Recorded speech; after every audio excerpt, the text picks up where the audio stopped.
You're listening to the 95 podcast from the team at 95 Network, where we host conversations specifically designed to support leaders in small and mid-sized churches.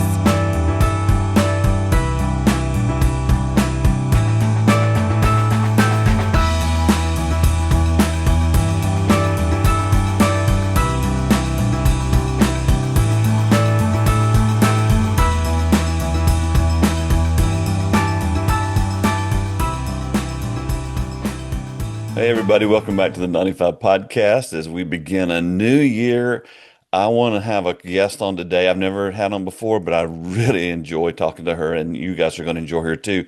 We're going to talk about a topic that I think relates to everyone who is listening to the podcast, because when it comes to churches and ministry, we all do not do a good job with this. We're going to talk about effective communications today with Kimberly Tarlton. Kimberly, where do you live? So I am in Indiana currently, and I say currently because you never know where the Lord's going to send you. Yeah. We are originally from Southern California, but yes, currently in Indiana, and it is snowing outside. It Ah. is amazing. I love it. Yeah, we're recording this. This is in the middle of November. We're having a crazy, weird cold snap as we record this. And we just finished our prayer call this morning. And one of our guys lives in Indiana. And he said the same thing. He said, yeah, I'm sitting here watching it snow. I'm going, wow. Well, Yes. we're getting the cold air here in South Carolina, but we're not getting any of the snow, because if we get snow, it's a federal holiday for us. So it's just a lot of fun. Well, Well, I love it. I love this. And honestly, like uh, when this podcast airs, it'll probably be snowing then too. Just yes, here a in little bit. Indiana, Yeah, is what we yeah. get. But the plan is for this one to be one of the first ones in January of 2026, because this is a topic that I hope that people will really dive into. They need to do a reset in most situations when it comes to church communications. It's always been something we've taught in our very first conference that we did. We spent an entire session on communications, both Mhm. in and outside the church.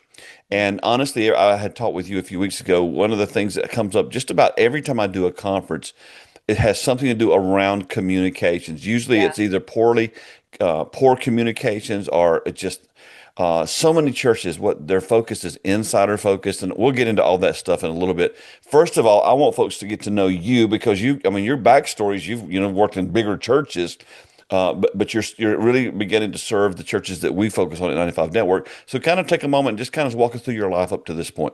Yeah. Yeah. So I have born and raised in church. Fast forward, I was actually destined mentally, Kim personally, destined to go to New York and be on Broadway. Mm. That was like the big dream. And so that's what I was studying. That's what I was going to focus on. At the end of high school, I was like, that's where I'm going. Everything's worked out. God had other plans, and I'm glad he did. And I'm glad that I was in a place where I was like, let's follow those plans. Even at a young age of 17, I just knew like God had something that he was kind of putting in my life. And so at 17, I stepped into ministry, and every day after school, I'd drive over to my church, and I was working at my church. Mhm. Started in but theater arts in the church. We would do big productions at the church I was at, and it was amazing. It was like right where I needed to be. But as I started working in that area and working more behind the scenes instead of being on a stage, I started seeing all these different things like marketing, communication, the importance Mhm. of all of that through what we were doing. And that's really where communication started coming into my life, was through the job and through the responsibilities that I had at that church. I was there for 14 years, and a part of production, part of the weekend service experience. And so much what we were doing was marketing and communication and putting those pieces out there. And I remember early on somebody asking me like, do you really feel like you need to market Jesus? I'm so Um, glad you said, because I was going to ask you that question, because I hear that a lot. Mm. Yes. And I'm like, here's the thing, like Jesus was this great marketer himself, right? Mhm. Mhm. Like he would send the disciples out to go and tell people and share with people. He sent them out to go and perform miracles themselves. Yeah. And that's a marketing tactic, okay? Like we didn't maybe have as much we didn't have digital back then and all these Yep. kind of things, but people were going out and they were sharing the message. And in the end, he told them, I'm giving you the the authority to go into the world and share the message. That is marketing. That is what we get to do every day. And that's what, like, do I need to tell everybody, like, do I need to market Jesus? No. Mm. No, and we're not marketing Jesus. We're talking about the local church Yeah. where you can come to know Jesus. Yeah. And See, so so many that's people in my era, marketing wasn't even a word in my era. I'm an old sure. man. I could be your dad. So, but we didn't, when I grew up, you went to church because you go to church, and people did. But those Mhm. days are gone. And so when we talk about, I want to make sure we clear this at the very front. When we talk about marketing, we're just talking about promoting Yep. your ministry, what you're doing to share Jesus with people. Yep. And if marketing's an offensive word to you, it's kind of like one of the things I do when we do our strategic planning retreats. I say, so all of you who don't want to do is have a strategy or a strategic plan. In the Greek, it's spelled PLAN. So Mm. it's still called plan. You got to have a Yeah. plan, and that's what you do to help people learn. So anyway, I want to make sure that everybody understands what we mean when we say marketing. Man, we're just talking about letting people know about what you're doing at your church. It is. You said it exactly there. It is a plan. It is planning ahead. It is making sure that you know what you're doing. Like, we don't want to just go and start telling people, yeah, yeah, yeah, come to our church. Okay, why? Yeah, yeah, yeah, yeah, Well, absolutely. yeah. What am I So, going to get if I show up? But before we get into all that, finish telling us yes, about yes, your yes. story. Yeah. I So, knew this was going to go this way. it just will, right? So yeah, spent 28 years in full-time ministry, working in churches myself, and loved every minute of it. I'll be honest. Like, I still have those days where I'm just like, God, are you sure you want me here and not there? I love the local church. Yeah. And even though I've had the opportunity to be a part of churches that have grown exponentially, I still have been able to be a part of where there's some where what we might call smaller, Yeah. and these churches starting smaller and growing, and seeing that honestly was the part that was like just lit fire inside of me, Mm, was that growth, was being willing to go where it's not about butts and seats, hmm. but it's about like the kingdom of heaven. It's Yeah. about people knowing who Jesus is and following Christ. And that was like the massive, like, it's, yeah, again, it's not like, oh, we have 10,000, oh, we have 3,000, oh, we have 100. It doesn't matter.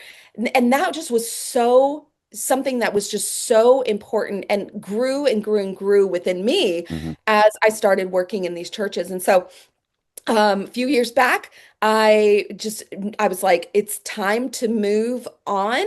The church that I was at, and had been at that church for about 8 years. The church that I was at, I was like, I think it's time to move on. And like, I'd never been paid more. I had never Yeah. been Yeah. like even as high of a leadership position as I was at that church. And so a lot of people go, and you stepped out of that? Like, are you crazy? Well, yes, because Yeah. God had put like this fire in my heart. All that experience, all that I got to learn and grow and develop myself, it was now time for me to take that and go and bring that to others. Just as he called those disciples to go into all the world Hmm. and preach the message, he's going, Kim, I'm now calling you to go, and you're not going to be just working in one building. I want you to go and share this with everybody that you can, Hmm. because it goes back to that marketing piece, because it is about the message of Jesus. It's about sharing that message. And this is my ministry. This is my mission field, if you would. And so I've been spending a lot of time just focused on multitudes of churches, any size. It doesn't, like, I don't judge. It's like whatever size you are, if you're 50, if you're 100, if you're 100,000, whatever it is, we all have that same goal, that same purpose, that same mission in mind. And so I'm called to be a part of that. And that's where Story and Stone, which is the company that I run, that's where the heart of that came from, is just being able to go into all the world, to go into any church and be able to help support them, and helping that support of helping people find and follow Jesus. And I got so to that's ask you, where I'm the started name today. of your ministry is Yeah. Story and Stone. And so Yes. okay, you got to explain this one.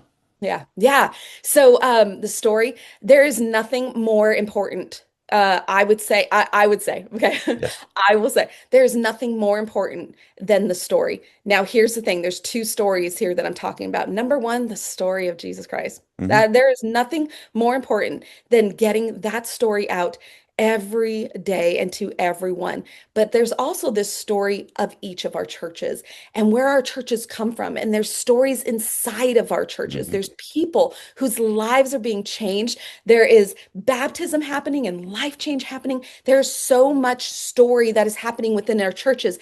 And those stories reflect back to the message of Jesus Christ.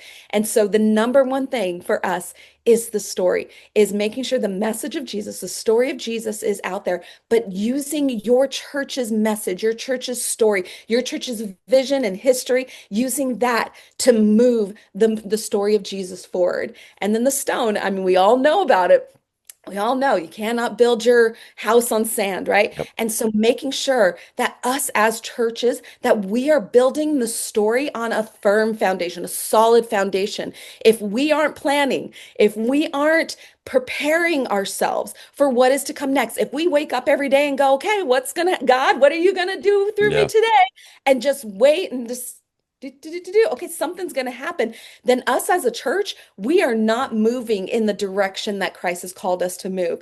And so we need that firm foundation. We need that solid rock, that stone to build that story on so that it is solid, it is secure. We have a plan. We are moving forward together, solid and as a team. And so the message, and the stone, building it on a solid, firm plan, Yeah. foundation, and structure. Yeah, a lot of our listeners will remember when we had Kerry Newhoff on for our 100th podcast. He had written his new book called At Your Best. And I Yes. asked Kerry this question because he was talking about your calendar. Most, especially in our space, small and mid-sized church pastors do not manage their calendars well. They Yeah. basically wake up every day and see what life brings them.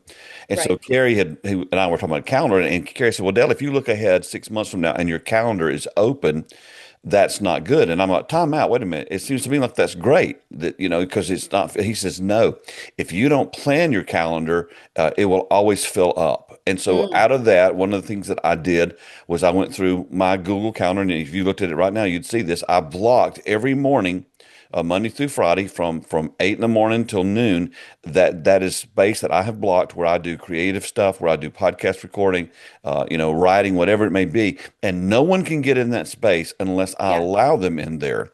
And I Yeah. do that so that I can plan well. Well, specifically on this podcast, what we are talking about is planning well how you communicate what you're doing. And so many leaders are more reactionary in how they lead instead of people who plan. They're reactive instead of proactive. And Right. and so Yes. what I want you to help us understand is how can we develop a proactive communications plan? And I guess before you even do that, kind of explain what communications is Mm, as far as an entity of what we should be doing. Why should churches focus on this? Because you actually on staff once being a communications person, and a lot of large churches have a communications person on staff. Obviously, small churches don't. Why is right. communications a big deal? Yeah. Yeah. So I'm going to go back to, we've been saying it a ton already. Planning communications is going to allow you that opportunity and leaning into communications. And it doesn't mean that you have to have a full-time staff member that is dedicated to it. But as a staff, as an entire staff, for us to be able to lean into communications, what we are doing is we are preparing, we are planning, we are thinking about all the things that, I kind of start and then I stop. A pastor is thinking about his message on the weekend. Hmm. A student minister might be thinking about his message with the students, might be thinking about the upcoming event. Kids ministry, they're thinking about, are we going to have the snacks? Are we going to have the curriculum? Are we going to have this? They're each thinking about their individual piece. When you bring communications into it, it's now taking the entirety of all of that. It's taking that message, it's taking the student piece, it's taking the kids piece, the missions piece, all that. It's bringing it together into one one plan, and being able to go, we have so much here at this church that there's a reason we're doing those things, right? Yeah. There's a reason we're doing these events and we're doing kids ministry, doing those. So there's a reason all this is happening. Let's make sure that the people outside and the people that are inside Hmm. know and understand why we are doing what we are doing. And they not just that they know that we're doing it, right? Hmm. That's when it becomes promotion. Yeah. That's when it gets very promotional and we start seeing on people's Instagrams and Facebook, it's just like a billboard of like, this is what's coming up, right? That's Hmm. promotional. No, communication is not about being promotional. Yes, we do want to promote things, but it's not about being promotional. It's about bringing together the plan and going, here's all these pieces, and how can we mold this together into something that clearly is talked about, Hmm. that our church understands and gets behind, that our church gets excited. Those that come, they get excited to talk about it, right? Yeah. That's like a big win, right? And so they get excited to talk about it. But then also the people that are outside the doors, they know what's happening. They get excited and they go, I might want to check that out. So it's bringing all those pieces together and going, how does this all fit together as a church? And communications does that. It helps bring all those pieces together and go, how does this become not each individual piece, but one formed church? And obviously, like there's communications in business. I believe it's the same way in Sure. businesses, because in businesses you have your departments, and communications can bring it together and go, this is one kind of package that we're putting out there to everybody. This is our priorities. This is what's important to us. This is where our focus is. This is the vision and the mission and how we follow that and Hmm. how we become a part of that.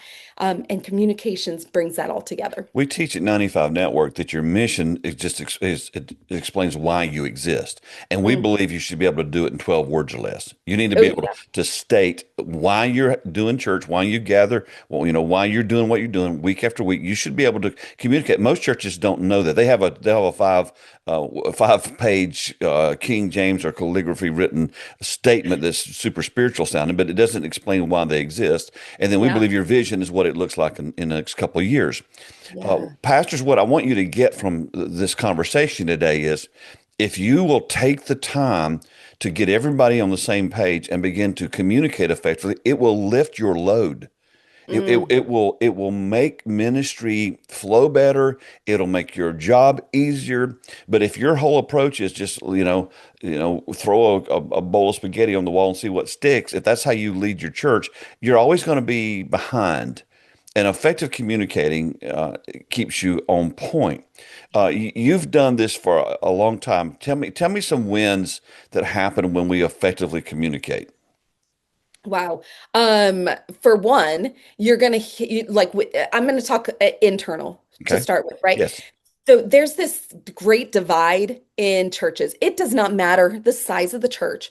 There's this great divide of, well, that ministry gets talked about all the time. Oh, that Mhm. ministry gets this and that, right? And we don't want to be, we honestly are not honest about it. We're not honest that we're feeling that way. It comes out here and there, but Sure. as you start to talk to churches, you start to hear that. Well, that ministry, the pastor always mentions that ministry. They can always get the stage announcement. They get this and that.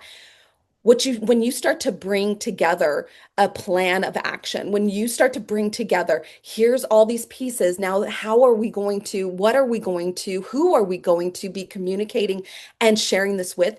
You start to take away that divide that happens between ministries. We And call you, them ministry silos.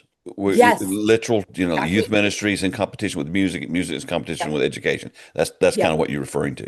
That is exactly it. And those silos, you start to take away those silos Mhm. because everybody now is on the same page. Because everybody knows one of the things that we always recommend and always kind of start with is, and it's a sensitive subject, but it's tiering our communications, right? It's going, where are our priorities as a church? Hmm. Because if we're getting up on the stage and announcing that women's tea that only 12 to 15 women can come to, if we're taking the time of the stage, which over here, Trail Kim always says, nobody comes to church for our commercial break. Mm-mm. So why are we spending I 7 to would 15? eliminate announcements from every church if I could. Every church, if you can, I hate it. eliminate announcements. Yes, you've got emails to do that. Mm. Okay. You You've can got text, platforms, things like you can text. This is what's coming up. Come, men, come, women, be a part of this, right?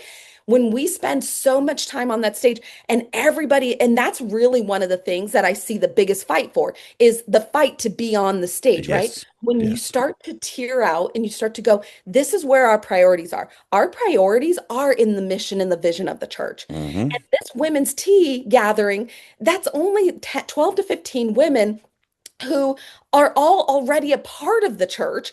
And so, but the mission of the church is to go into all the world, or the mission of the church is to help people find and follow Jesus, or the mission, whatever your mission Hmm. is that women's tea really doing that? So why are we taking up space in that place? But those women, they do need to know how they are able to Hmm. reach the different women in the church. They're like, we have 5 extra seats available for this tea. Great. This is how you can reach them. So when you start to bring that together and you start to bring clarity Hmm. behind what it is that you're doing and why you are doing it and who you are doing it for. I always start at who you are doing this for. Then you start to bring that tier or strategy together to go, okay, these types of things, Christmas services, Easter services, and at the movies, these are very highly evangelical. These reach the community and the people, and you start to be able to prioritize, which then allows your staff to go, we know, they start to know. Hmm. And they start to think ahead and they go, okay, I'm doing this thing. And that's a small group. That's about 10 to 15, 20 people. So maybe this isn't something that I need to go and fight to have on the stage. They start to come behind and understand the plan that is in front of them. They start to understand what the priorities are and where to put the things within their ministry. They know what gets stage announcements and they know what gets an email. And so that's like the number one thing that I see happen Hmm. within churches when we start to put those plans together and we start to work together toward this is the communication. This is what is getting out there. This is how we are forming this. Everybody starts to work together and start, oh, I understand why that is getting the stage instead of, oh, they'll just get the stage. I'm not going to get stage time. No, no, I understand why that's actually getting stage time and this is not. But I understand that this piece, this is going to get stage time and maybe something else will not. So You got that's to like get everybody on the same page. That's exactly that's what you're saying. so big, Yeah. so big. Yeah. The other thing that I would say is like a bit is community exposure. And that's like, again, I'm going to go back to that, go into all the world. We weren't the disciples were called into all the world. So some of us could feel like, well, that's not us. That was just those Hmm. 12 guys, right? 11 guys at that point. Well, no, no, no. We are called, as Hmm. believers, we are called to open our doors even to the world. So it doesn't mean that, I was saying earlier, this is my mission field, right? Hmm. And I work in my home. Yeah. And then, and like I'll go to church on the weekend, but like I work in my home, but this is my mission field. And so we all are called to go into all the world. We are called to, as a church, even if our church is 25 people and we're feeling comfortable and we're like, this is good. Mm. And we're meeting in my home and it only fits 25. We are called to open our doors and allow people in and to share that message. And so the more you form that plan, that idea, you Hmm. know what's happening, you are much more confident. I'll say that word. You're Hmm. much more confident in opening those doors and saying, come on in, because we have something for you. We are here for you. People outside of our church are looking for hope.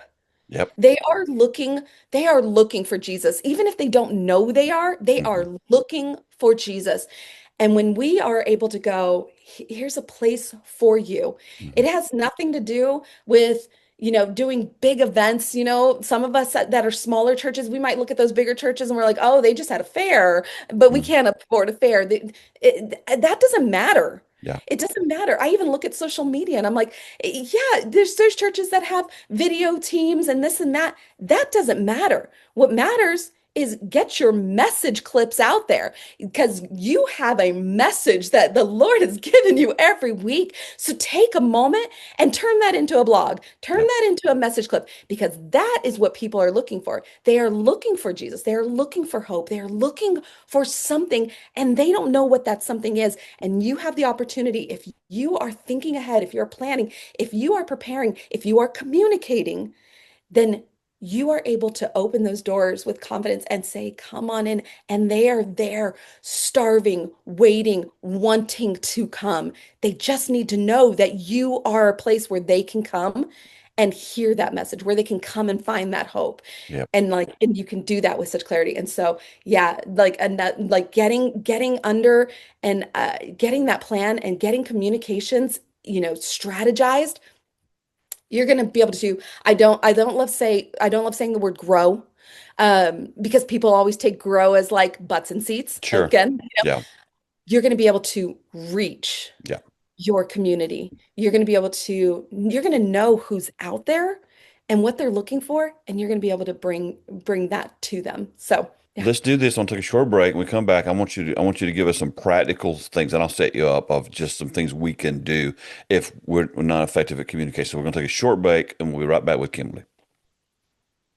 Back here with Kimberly now, just really hoping that you folks are catching on to the fact that effective communications doesn't just happen. And one of the things that I say all the time, especially when I'm out on the road working with churches, is most churches in our setting, in the small and mid-sized space, we're known for doing 20 things poorly instead of one or two things well. Mm, And so you can't, if you're a church of 80, you can't offer the same things a church of 2,000 down the street offers, nor does Jesus expect you to do that. And sometimes we put all this pressure on ourselves to do things that he's not calling us to do. What we want you to do is find the one or two things that you do really well and then effectively communicate that and build your ministry around that. So, yeah. Kim, with this in mind, I'm listening today, and our church, we're terrible at communicating. We've never done a good job with it. What would be some first steps or next steps we can do to begin as we begin this new year, and we're decided we want to be effective at communicating? Walk us through some next steps of what we can do, especially if we haven't done anything. Yeah. So first step is prioritize who you are communicating to. Um, it is so easy for us as churches to first think about the platforms instead of the people. Okay. And that is my number one. You got to think about the people. We can't just go, Easter's coming up. Let's get that on social media. Let's get that in the email. Let's get that. Okay, let's get that in there. But what are we saying to them in there? But when you prioritize the people, when you prioritize who it is that you're talking to, then you're no longer just talking about the platform. You're talking about what they need. So when you say Easter is coming up, okay, why are we doing Easter services? We're doing Easter services so that people know who Jesus is, so that we can share the message of the death, resurrection of Jesus Christ. Hmm. All those. Okay. So then why are we spending so much time telling everybody that's already coming to church every weekend that we're having Easter services? Why are we putting it in the bulletin and on the slides and on the stage? And then we're sending it in the email that we're having Easter services. Here's the deal. They know you're having Easter Hmm. services. They're Comes every coming to year. church every week, right? Comes every Yes, year. they know it's happening. But the people outside don't. And so when you start to look at your Easter service or you start to look at that different event that you're doing and you say, who is this for? And what do they need to know or understand or hear? What is it that they need? Hmm. Then you're starting your prioritizing in the right place. Okay. So that would be the first thing that I would say is start looking at the who. Let me give Uh, a practical example here of something I did to help with that. I Great. used to serve as an executive pastor at a church, and so I had three banners made up, vinyl banners that were 3 foot by 3 foot, and it just had the word "why" with a question mark. And I put Mm, one in the boardroom. I put one in my office across on the wall across where I looked at it every day, and then I put one down the hall where we all were. And I always ask myself, why are we doing this? What mm, is the why behind it? And I think that's what you're saying. Easter comes every year. And, right. and yes, obviously you're going to do an Easter service because you're a church. But Right. why? Well, what's the end goal? So that's what I hear you saying in that first step. What's the second step? Yeah. So once you've prioritized the why, Hmm. the who we're doing this for, and you know what they're looking for, then you need to prioritize. Sorry, that was prioritizing. Then you want to put together your plan. Okay. Okay. So, and I kind of put it in three worlds. I start with prioritize, plan, produce. Okay. Okay. So often in church, we skip plan, Hmm. we sometimes skip prioritize even, Hmm. just immediately jump into producing. Yep. We immediately go, it's Easter, let's Hmm. start doing stuff, right? And we're getting into that produce place. So where I go, I start with prioritize. Then after I know where my priorities land, after I know the why behind why we're doing Easter, who we're doing Easter for, like who is each piece, then I start to put my plan together. Okay. As I start to plan, you have to look back at the prioritized piece. Okay. So since we're talking Easter, let's continue to talk Easter. Yeah, that's a good example because it'll be coming up in no time after this It will be podcast. coming up. Yep. Yes, absolutely. So here's the thing, churches, now that you know who Easter services are going to be for, now you can start going, okay, how are we going to All right. I reach? want to ask you this question because there's somebody listening right now going, well, it's for everybody. That's not what you're talking about. What do you mean when Yeah. you say who? Yeah. Yeah. You're right. Easter is for everybody, right? But everybody in different ways. Yes. So the who of the message of we want to really help people understand who Jesus is. We want to help people understand that he died, he was buried, and he resurrected. We really want to get that message across. Okay, your who is the non-believer. Your who is the person who's probably never heard this message. Hmm. That said, we do want the people of the church that are already attendees, that are already a part of the church. We do want them to come and be a part of the services. We want Sure. them to attend a service. So that's like when we can section out and go, this is where those priorities are, if you would. And the people of the church, our priority with them is different than our priority with those that are outside the church. Okay. That is where that planning comes into play. Because then you go, okay, I've got these two areas, and really getting people to come to Easter services is people that don't know about Jesus, who don't know about our church. Hmm. So we're going to need to communicate with them attending. We're going to need to communicate with them. These are our service times. These are our service days. So how do we want to get that out? But the people that are currently attending our services, well, with them, they already know the message.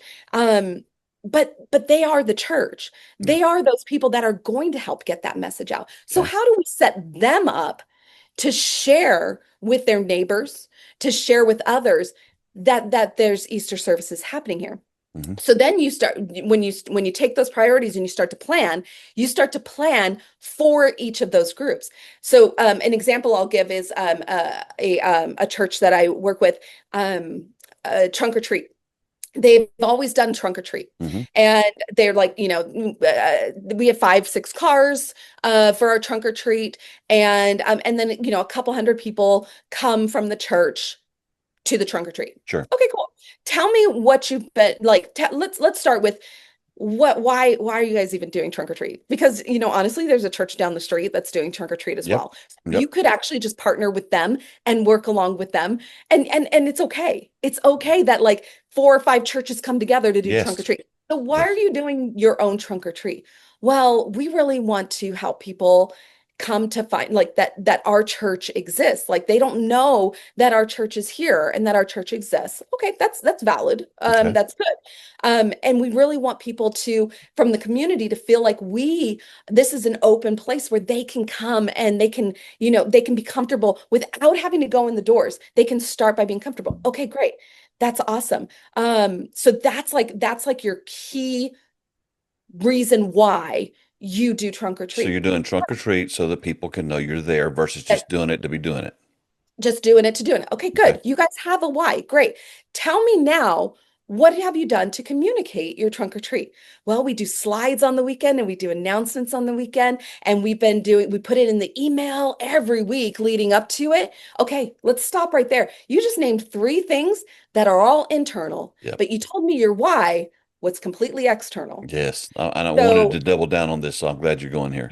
Yeah. So let's rework that. Let's take that priority. The priority is external. Now, you can't have a trunk or treat without those people that are inside, though, right? Yes. So let's flip the script a little bit and try something new. And this is what we did with them.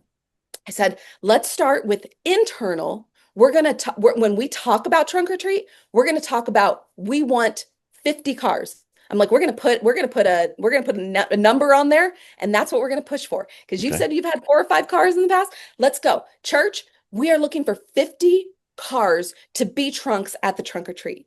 Church, we are looking for you to bring candy. What you're doing is you're allowing the church to now take the opportunity to be the church. Yeah. And they're not just going, oh, you guys are going to put the trunk or treat. And that's been staff members who have been driving their cars and handing out candy to my kids.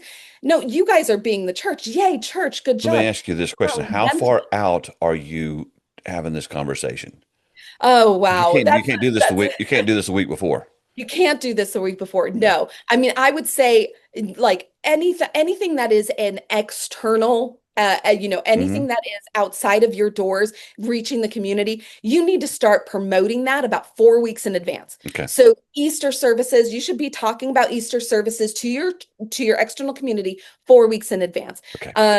So I always am like, let's start talking about it 8 to 16 weeks in advance. That's gonna scare some of you. With With, inside, so within that inside. everybody kind of knows the plan before Yep. you roll out the plan. Instead of, and again, one of the things we're known for, as my you're getting all my quotes today, in the small church, one of the things we're known for is that we make plans, we plan stuff, and we don't follow through, You and don't. then there's no accountability. So in other Yep. words, we come up with this plan for Easter and we say we're going to do this and we don't do it and then no one notices.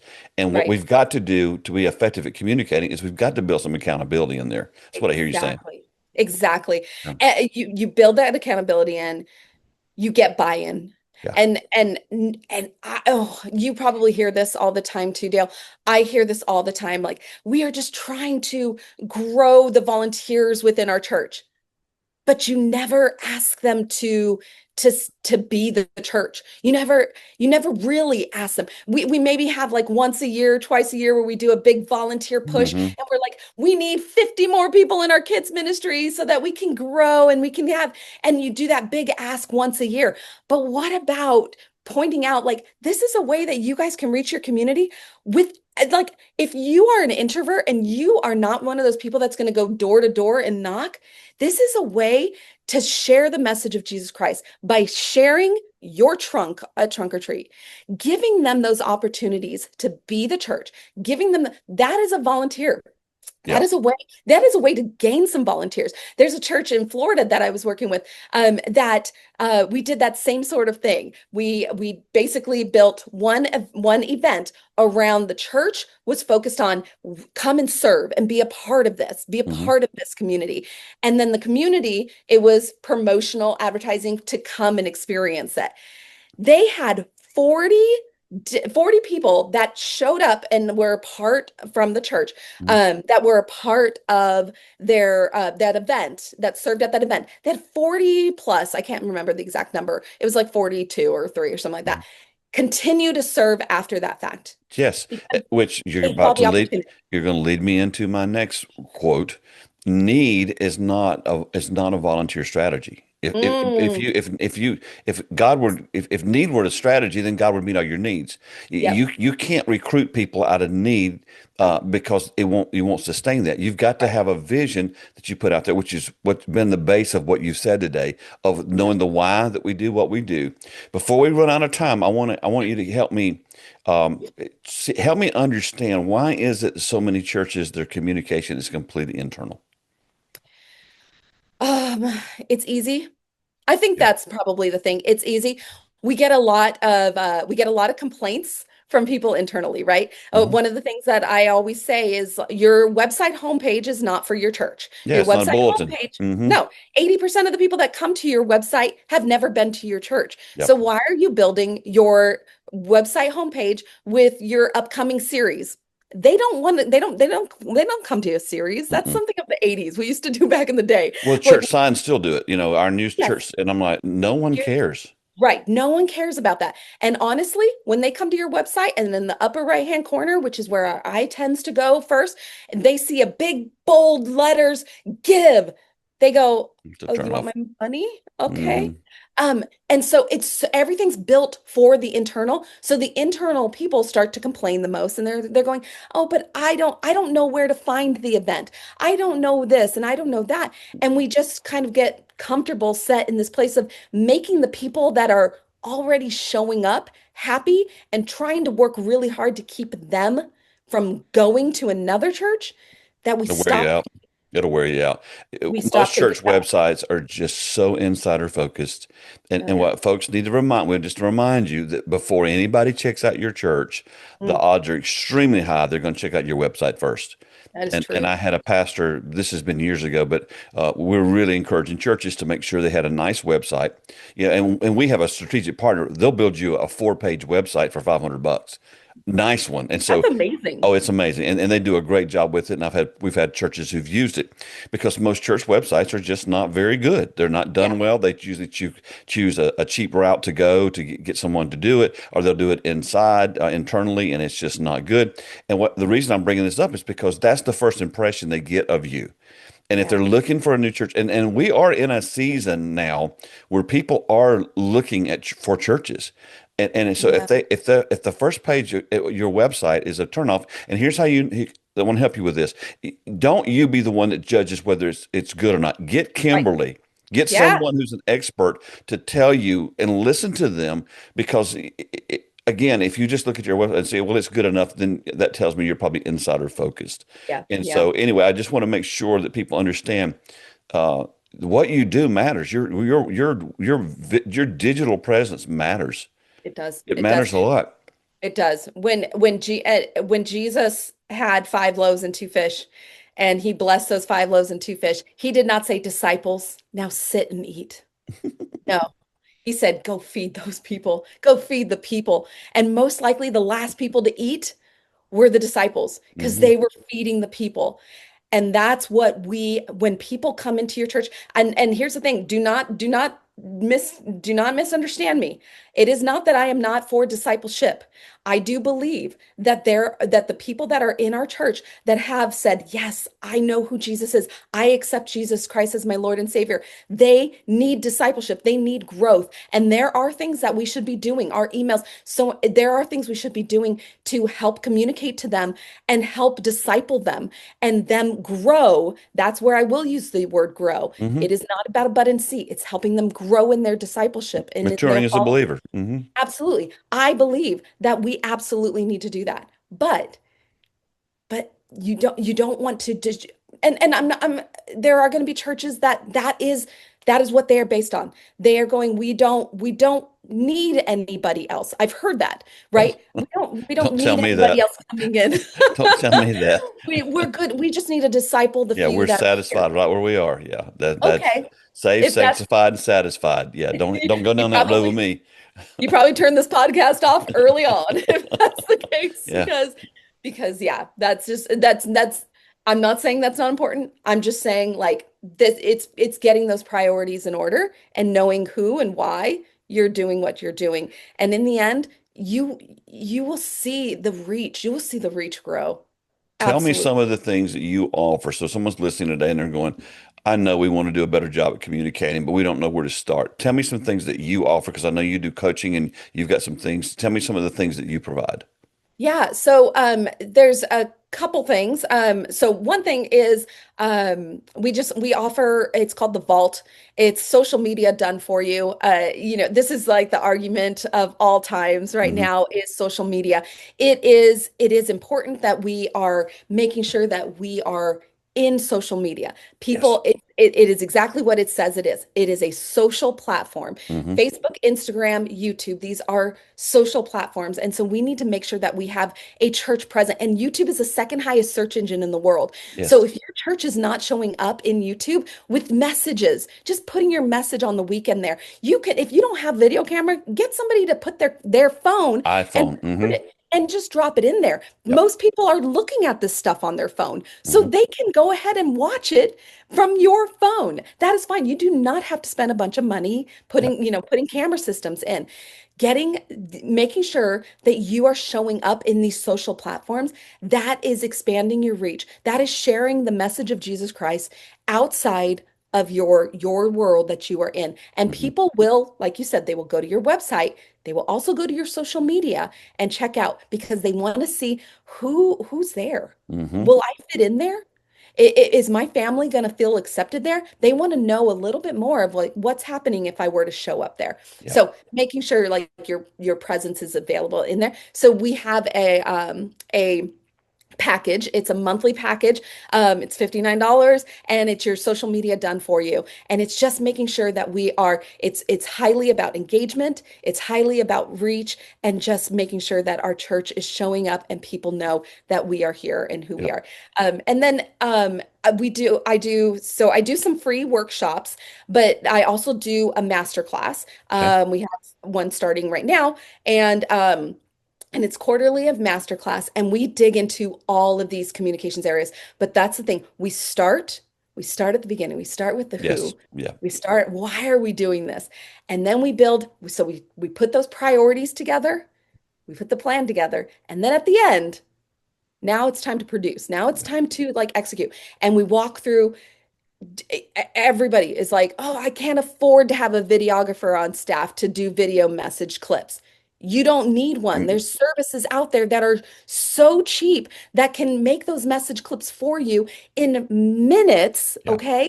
And so we walk through, here's some different things that you should be doing. These things are free, like advertising, I need to promote this. Okay, great. Why are you not putting it in your Google business profile? Free. Okay, so we walk through, here's the affordable, here's the tested. We've tested these. We Hmm. know that these work. And we walk through, these are the things that you should be doing. These are our recommendations for you. We audit the church's communications where they're at when we're in that priority time. So yeah, we kind of walk through. It's 8 weeks of just walking through and hands-on, Sure. working with them, not just going, okay, we just had a conversation. Now I'll see you next week. But you have all access to our coaches to be able to do some one-on-ones to look at, okay, I put a new email strategy together. Can you run through this with me? Absolutely. Before I go talk to my pastor or my leadership, before I go bring this to them, can I run it by you just to like figure out those little tricks and stuff? Absolutely. Let's do it together. We don't want anybody kind of just out there going, I'm on my own. That Yeah. is the biggest thing about communications is they just feel so alone. But you know what? Honestly, I think most church leadership do. Well, Um, especially in small church space, the pastor has to do everything. And so what we're trying to help you understand is if you'll just get some clarity on what you're trying to accomplish, you will draw people around you who will help you do this stuff. And then there's resources like Kimberly.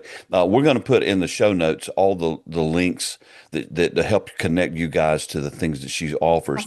Here's what I want you to do as we wrap up the podcast. I want you to think for just a second about there's a pastor today. They really do want to reach their community. They know that their communications is just it's not been working well. They're not communicating inwardly well. They're not communicating outwardly well. You're sitting at Starbucks and you're talking to them. And what would you tell them? How'd you encourage them? hmm. Um, I would encourage them that they're not alone, that it is absolute, like, I think that's one of the things that so many believe that they are alone, that they are the only church that is going through this or through that. Yes, every church is different in its own way, but the truth is you're not alone. There are plenty of resources out there. There are plenty of opportunities out there, even as simple as a podcast like this, where you can walk away learning just a little something. And Hmm. here's the thing. It's not just about hearing, but it's about implementing.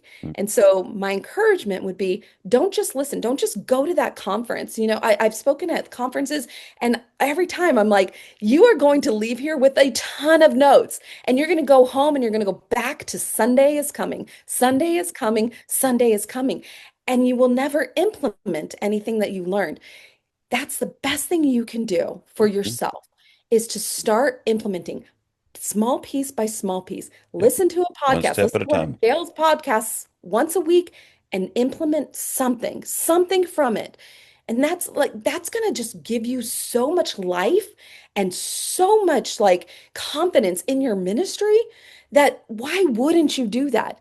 So, yes, Sunday is going to come, but take that time every week to know you are not alone. So, get those resources. They are available. Dig into those resources and do something every week for your church. And then let me know about it. Yeah. That's it. That's if I was sitting across, I would be like, I'm going to keep you accountable. You need to call me every week and tell me, what did you learn this week and how did you implement it? This is why I want you guys to meet Kim, is because she's a great resource, especially if you just, and most of the people listening, communication is something you could grow in. And so, again, in the small churches, typically we don't follow through and there's no accountability. We've got to put some accountability in place. And so having someone, and accountability is not a negative word. It's, you may not know what to do. And so by being accountable, you can learn what to do. So I want to connect you guys with Kim again. We're going to have all this stuff in the show notes.